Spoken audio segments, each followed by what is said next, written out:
BBA, BCA, BCom computer కోర్సులో 100% placement లభించే ఏకైక డిగ్రీ కాలేజ్ కూకట్పల్లిలోని I3 డిగ్రీ కాలేజ్ 8367215215. కొన్ని పాటల్లో లేదంటే మాటల్లో లేదంటే కొన్ని వీడియోస్ చూసినప్పుడు వాటికి కనెక్ట్ అవుతూ ఉంటాం. ఎస్పెషల్లీ తప్పంతా నాదేలే చూపించకలలే ఇచ్చానే దిగులు, ఈ లైన్కి ప్రతి ఒక్కరు కూడా బాగా కనెక్ట్ అయ్యారు. ఎప్పుడైనా అలాంటి పదాలకు వెయిటేజ్ ఎప్పుడైనా ఎక్కువే, ఎందుకంటే మనస్సుతో కూడిన పదాలు. ఇట్లా అనుకుని ఉంటే అసలు ఇంకెన్ని వచ్చేస్తాయో ఇలాంటి పాటలు వెయ్యి రాయొచ్చు అప్పుడు. నమస్కారం రచిత గారు. నమస్తే సిరి. సో బేసిక్గా ప్రతి ఒక్కరికి కూడా ఏదో ఒక రకమైన ఎమోషన్ అయితే ఖచ్చితంగా ఉంటుంది. అండ్ కొన్ని పాటల్లో లేదంటే మాటల్లో లేదంటే కొన్ని వీడియోస్ చూసినప్పుడు వాటికి కనెక్ట్ అవుతూ ఉంటాం. అండ్ అదేవిధంగా మనం ఎప్పుడైనా సైకాలజీ మాట్లాడినప్పుడు మనం సిచ్యువేషన్స్ని బట్టి దాని నుంచి మనం మాట్లాడుతూ ఉంటాం. అండ్ ఇప్పుడున్న ప్రజెంట్ సిచ్యువేషన్లో ఎక్కువగా నేను చూస్తుంది ఇన్స్టాగ్రామ్లో బాగా ట్రెండ్ అయింది అని చెప్పుకోవచ్చు. అండ్ అదేవిధంగా ప్రతి ఒక్కరు కూడా ఒక పాట విన్నాము అంటే సర్టన్ లైన్స్కి కనెక్ట్ అవుతూ ఉంటాం. అండ్ అలానే ఇప్పుడు చాలామంది కనెక్ట్ అయిన ఒక లైన్ నేను మీకు చూపిస్తాను. సో దాని సైకాలజీ ఏ విధంగా ఉంటుందో ఒకసారి మనం మాట్లాడుకుందాం. సో ఎస్పెషల్లీ తప్పంతా నాదేలే చూపించకలలే ఇచ్చానే దిగులు, ఈ లైన్కి ప్రతి ఒక్కరు కూడా బాగా కనెక్ట్ అయ్యారు. అసలు ఒక్కసారి ఈ లైన్ యొక్క సైకాలజీ ఏ విధంగా ఉంటుంది అంటే ఏ ఎమోషన్లో ఆ లైన్స్కి మనం కనెక్ట్ అవుతూ ఉంటాం?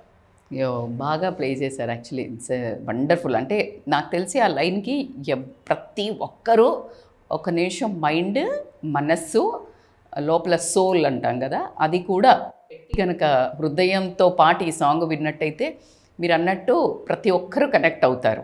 ఎవరికో ఒకరికి ఎప్పుడో ఒకప్పుడు ఏదో ఒక సిచ్యుయేషన్లో we feel some time this was our mistake అనేది అయితే అర్థమైంది. కానీ ఇప్పుడు పాట అనుకున్నప్పటి నుంచి మీరు అడిగే ఇంటెన్షన్ మీ లోపల నుంచి కూడా ఏదో ఒక మీనింగ్ వచ్చింది. మన కెమెరామ్యాన్ అక్కీ ఉన్నాడు కదా, అఖిల్ దగ్గర నుంచి I can feel that sense vibe. So it is actually the best heart touching word song. అందుకే మీరు అన్నారు చాలామంది కనెక్ట్ అయ్యారు, చాలా ట్రెండింగ్ అవుతుంది అన్నది. ఎప్పుడైనా అలాంటి పదాలకు వెయిటేజ్ ఎప్పుడైనా ఎక్కువే, ఎందుకంటే మనస్సుతో కూడిన పదాలు. సో అసలు ఎందుకు ఈ పదంలో మీనింగ్ ఏంటి, అంతర్థం అంటే లోపల ఇన్సైడ్ హిడెన్ మీనింగ్ ఎందుకు అనుకుంటారు? అసలు ఎవ్వరూ ఒప్పుకోరు కదా జనరల్గా. నాది మిస్టేక్ అని ఒప్పుకోవాలి అని అంటే ఏదైనా గొడవ అయినప్పుడు అసలు ఎవరైనా ఒప్పుకుంటారా? రియల్గా వాళ్ళదైనా కానీ ఆర్గ్యుమెంట్ చేస్తాం. ఎప్పుడు ఈ పదానికి రియల్గా లోపల నుంచి నాదే అని వచ్చి అంత డెప్త్తో కనుక ఒకవేళ మాట్లాడుతున్నారంటే రీజన్స్ ఏంటి అని అంటే, బేసికల్గా ఒక అకౌంటబిలిటీగా ఒక రిలేషన్ని స్టార్ట్ చేశారనుకుందాం. అంటే నేను నిన్ను నా రిలేషన్లో తీసుకుందాము అని, because this is an emotional most of the things మనం పర్సనల్గా ఈ ఒక సాంగ్ మీద వెళ్తే కూడా ఈ హాయ్ నాన్న మూవీలో అనుకుంటా ఇది. సో ఏంటి అంటే ఒక ప్రేమ, విపరీతమైన ప్రేమతో ఒక రిలేషన్ స్టార్ట్ చేస్తారు. నిన్ను ప్రేమించేది, నేను ఒక క్వీన్ లాగా నీకు ఒక అందమైన జీవితాన్ని ఇస్తాను అని తన ప్రాణం పోసి తను అటువైపు పేరెంట్స్తో కొట్లాడి, ఆ అమ్మాయి కూడా అటు నుంచి ఉన్న ఒక రాణిలాగా ఉన్న స్టేచర్ నుంచి కూడా ఒక రిలేషన్ని స్టార్ట్ చేయడం జరుగుతుంది. బట్ ఏమవుతుంది అంటే ఇతను ఆ అకౌంటబిలిటీ తీసుకుంటాడు. నేను అలా చూసుకోవడానికి నేను నీకు భరోసా ఇస్తున్నానని స్టార్ట్ చేస్తారు. కానీ ఏమవుతుంది, అనుకోకుండా దైవ నిర్ణయానికి ఎవరము అన్నట్టు కర్మ ఏదైనా కానీ, అది సినిమా అనుకున్నా బయట కూడా అలాగే జరుగుతాయి. కొన్ని అనుకోని పరిస్థితుల వల్ల అతనికి ఒక పాప విత్ అన్రిపేరబుల్ అంటే అసలు ఏం ట్రీట్మెంట్ లేని ఒక జబ్బుతో పుట్టడం జరుగుతుంది. ఎప్పుడైతే ఆ జబ్బుతో పుట్టిందో వాళ్ళ అమ్మ వాళ్ళకి ఇదే అదను దొరుకుతుంది కాబట్టికే, ఏంటి ఇతన్ని చేసుకున్నా కాబట్టికే ఇతను రాత బాలేదు, ఇలాంటి పేదవాడు, ఇంకా అన్నీ వచ్చేస్తాయి. అప్పుడు అతను అకౌంటబిలిటీ తీసుకుంటున్నాడు.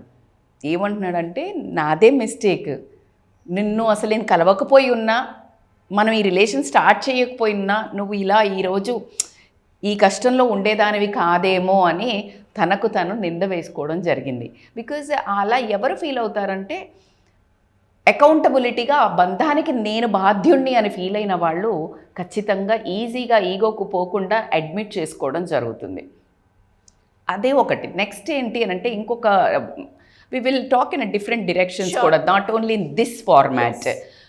నెక్స్ట్ వచ్చేది ఏంటి అని అంటే బేసికల్గా డిసప్పాయింట్మెంట్ అంటే ఇప్పుడు ఫర్ ఎగ్జాంపుల్ ఒక రిలేషన్ కానీ లేకపోతే ఒక వర్క్ కానీ, ఇప్పుడు ఒక ఎంప్లాయీ ఉంది, మనం ఇంకొక యాంగిల్లో తీసుకుంటే మనకు ఒక టీమ్ లాగా పనిచేస్తున్నారు, ఒక టీమ్ లీడర్ ఉన్నారు. ఈ thought that this employee is a excellent, అంటే నేను ఇలా ఇచ్చేస్తే చేస్తుందని కొంచెం ఏం చేస్తాడు, ఓకే నేను ఈ అమ్మాయికి ఇచ్చేస్తాను, ఈ అబ్బాయికి ఇచ్చేస్తే నేను కొంచెం వేరే పని చూసుకోవచ్చు అని పెద్ద ప్రాజెక్ట్ హ్యాండిల్ చేశారు. హ్యాండిల్ చేసి వచ్చే వరకు మేబీ ఇతను ఓవర్ కాన్ఫిడెన్స్ అయినాడు, లేకపోతే తనకు కూడా ఆ టైంలో అక్కడ వర్కౌట్ అవ్వక మిస్టేక్ జరిగి ఉండొచ్చు, విచ్ ఇంపాక్ట్ చాలా పెద్దది జరిగి ఉండొచ్చు. ఇప్పుడు తినేమనుకోవాలి ఖచ్చితంగా, ఆ అమ్మాయో అబ్బాయో ఆ ఎంప్లాయీ అడగల, he judged that they can do. Who considered as a mistake? నాది mistake, not maybe this emotion but that పదము whatever, it's my mistake అని మాత్రం కన్సిడర్ చేయొచ్చు.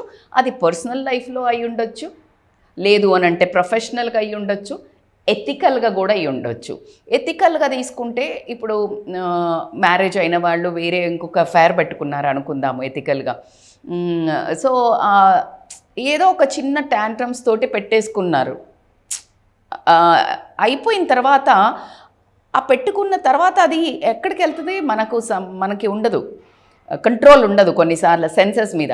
సో వెళ్తున్నప్పుడు ఆ ఎఫెక్ట్ ఏదైతే ఉందో ఆపోజిట్ వాళ్ళు ఏదైనా క్రియేట్ చేసి ఈ ఫ్యామిలీకి థ్రెట్ క్రియేట్ చేసి ఉండొచ్చు.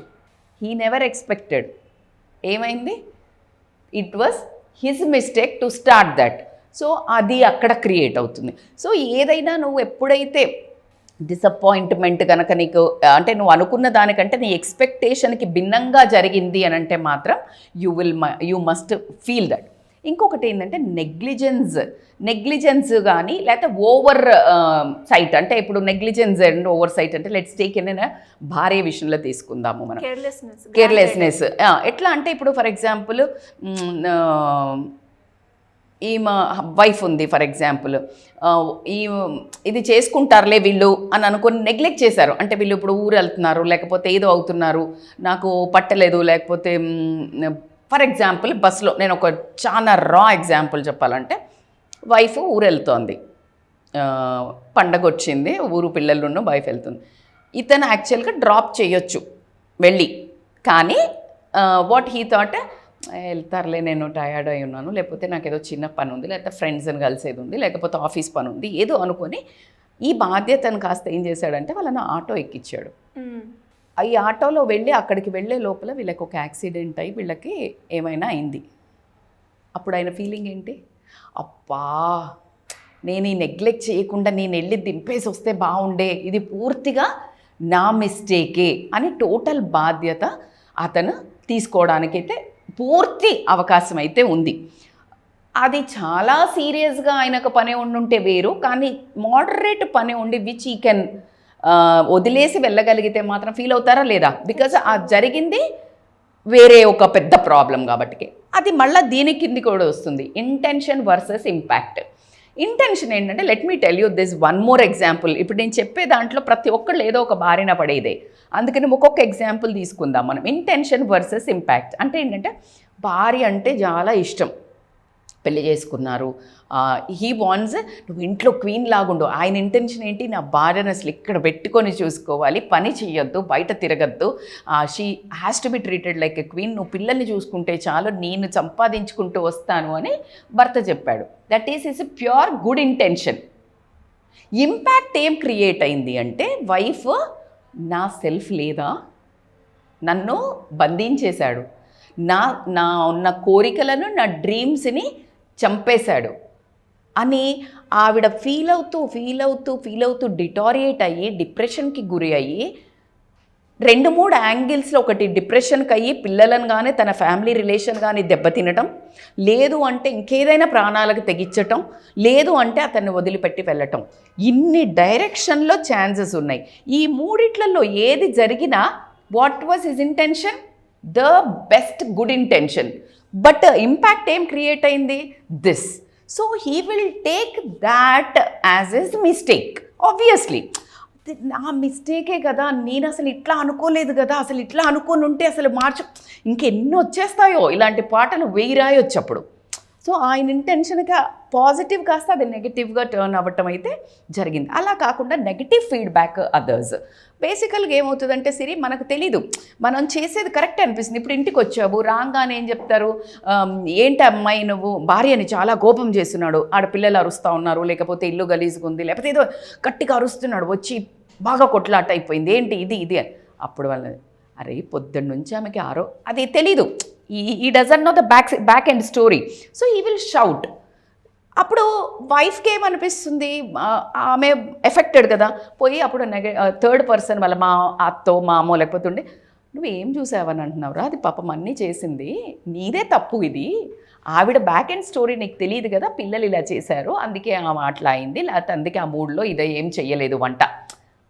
Negative feedback from others. ఇది నీ షెట్ ఇది నా మిస్టేకా. అప్పటిదాకా ఏం చూశాడు, రాగానే కన్సిడర్డ్ వీళ్ళందరి సర్దాడు. సో అలా. ఇంకొకటి ద మోస్ట్ ఇంపార్టెంట్ విచ్ ఇవన్నీ ఒక ఎత్తు అయితే సెల్ఫ్ రియలైజేషన్. ఇది బిగ్గెస్ట్ పాయింట్. సెల్ఫ్ రియలైజేషన్లో వాంటెడ్గా ఎవరైతే నిజంగా బాగా టాక్సిక్ రిలేషన్స్ ఎక్కువైతున్నాయి సిరి, ఇప్పుడున్న గర్ల్ ఫ్రెండ్స్ బాయ్ ఫ్రెండ్స్ని తీసుకున్న, ఫ్రెండ్షిప్లో తీసుకున్న, భార్యాభర్తలను తీసుకున్న, ఐ కెన్ సే స్టూడెంట్ టీచర్ని తీసుకున్న, ఎనీ రిలేషన్లో ఒక ఈగో అనే ఒక అహం అనే ఒక పదముతో నేను చెప్పింది నడవాలి, నేను చెప్పినట్టు వినాలి అని అనుకునే ఒక పర్సన్ తీసుకునే wild actions and one relation జరుగుతూ ఉంటుంది. He knows that is his mistake. But వేరే వాళ్ళ మీద కంట్రోల్ కానీ, తినకున్న పవర్ని చూపించడానికి కానీ, భార్య కానివ్వండి భర్త కానివ్వండి, ఎదుటి మనిషిలో ఉండే ఆ బంధానికి విలువను కానీ, మజ్బూరీ this is the biggest word I'm saying. అంటే ఒకసారి కమిట్ అయ్యాక ఇంకా మజ్బూరీలో ఉండాల్సి వచ్చినప్పుడు ఆ టాక్సిక్ రిలేషన్ మీదనే పడి అలాగే మనల్ని సతాయిస్తున్నా, ఏదో ఒక రోజు ఆ మనిషి కూర్చున్న రోజు ఏదో ఒక పాయింట్లో ఆ సెల్ఫ్ రియలైజేషన్ కనుక కలిగినప్పుడు లోపల షిట్ యాక్చువల్లీ బాగా హర్ట్ చేస్తున్నట్టున్నాను, ఇది నా మిస్టేక్ అని కూడా రావడం జరుగుతుంది. That is the biggest change for a human being అని నేను చెప్తాను. ఆ తర్వాత వచ్చే బ్యూటీ ఏదైతే ఉంటుందో ఆ రిలేషన్లో, అది చేసిన మిస్టేక్ని 1000 అంతలను హుందాగా పైకి తీసుకెళ్ళి ఆ మనిషిని సెల్ఫ్ రియలైజేషన్తో నా మిస్టేక్ అని ఒప్పుకున్న మనిషి తర్వాత వేసే స్టెప్స్ ఏదైతే ఉంటాయో ఆ బంధాన్ని అంతా ఎంత నాగార్జున సిమెంట్ కంటే ఎక్కువ బలోపేతంగా మాత్రం తీసుకెళ్ళి అందంగా తయారు చేస్తుంది. But be ready. నీ చేతిలో లేకుండా జరిగే వాటికి నువ్వు ఎంత మై మిస్టేక్ అని ఫీల్ అయినా, నా తప్పే ఇది మొత్తము అని నువ్వు మీదేసుకున్న దానికంటే నిజంగా నీ తప్పులు జరిగినప్పుడు నువ్వు సెల్ఫ్ రియలైజేషన్తో నీ తప్పు అని ఒప్పుకున్నప్పుడు ఆ బంధానికి ఎంత బలోపేతం అవుతుంది అనేది ఒక్కసారి మన వీడియోస్ చాలా చేస్తున్నాం రిలేషన్షిప్ మీద. అవన్నీ చూసినప్పుడు ఎక్కడో సెల్ఫ్ గిల్ట్ అయితే ఉంటుంది, భయం వేస్తుంది, మాకు నీ వీడియో చూడాలి అంటే కూడా గిల్ట్ వస్తుంది అని చెప్పడం జరుగుతుంది చాలామంది, నా ఫ్రెండ్స్ కానీ నా రిలేటివ్స్ కానీ కొంతమంది. సో అలా తెలిసింది అంటే it's time to say it's my mistake, self realization. అలా గనక మీరు ఎవరైనా, నాకు స్వతహాగా వ్యూవర్స్ డైరెక్ట్గా నన్ను బయట చూసినప్పుడు కలిసి వచ్చి చెప్పడం జరిగింది, మన యాంకర్స్ వాళ్ళు కూడా విట్నెస్ అయ్యారు. అలాగా మీరు కూడా అనుకొని ఉంటే సెల్ఫ్ రియలైజేషన్తో మీ తప్పును మీరు ఒప్పుకొనేది నా తప్పు ఇలా జరిగింది అని just comment and talk to Siri. Anyways, మరి ఇలా ఎవరైనా కూడా రిలేషన్షిప్లో కావచ్చు ఎలాంటి ప్రాబ్లమ్స్ ఉన్నా సైకలాజికల్గా మిమ్మల్ని అప్రోచ్ అయ్యే ఛాన్స్ ఉందంటారా? ఏ రకంగా? ఆఫ్ కోర్స్ అండి, చాలా ఇప్పుడు ఈ ఒక్క పాయింట్ మీదనే లైఫ్ కూడా నడుస్తుంది. It's not a small point. That's why నేను మీరు అడగంగానే నేను చేస్తాను, ఎందుకంటే అది పెద్ద పదం యాక్చువల్లీ. ఆ ఒక్క చిన్న సరెండర్తో జీవితం చాలా అందంగా కూడా తయారవుతుంది. ఆఫీస్ పరంగా చూసుకొనియండి, మన ఇంటి పరంగా చూసుకొనివ్వండి, బంధాల పరంగా చూసుకొనివ్వండి. సో కాబట్టి దే కెన్ కాంటాక్ట్ అస్. ఎందుకంటే ఆ చిన్న చిక్కుముడికి అప్పుడప్పుడు మనకి ఏదైనా కట్టుకుంటుంటే నా ముడి పడుతుంది. What we do, will go and మనకి రావట్లేదు because you are very close to that, like you can't put, so you go and అమ్మ తీయు లేకపోతే అక్క తీయు అని తీపించుకుంటాం ముడి. అలాగా మీకేమైనా మైండ్లో మనస్సులో రిలేషన్ పరంగా ఏం ముడి పడిపోయిన బంధం ఒకసారి రండి, మేము హెల్ప్ చేస్తాము తీయడానికి. Definitely. Thank you madam, thank you so much. Thank you so much Siri. Suman టీవీలో మీ పర్సనల్ అండ్ బిజినెస్ ప్రమోషన్స్ కోసం కింది నెంబర్కి కాంటాక్ట్ చేయండి.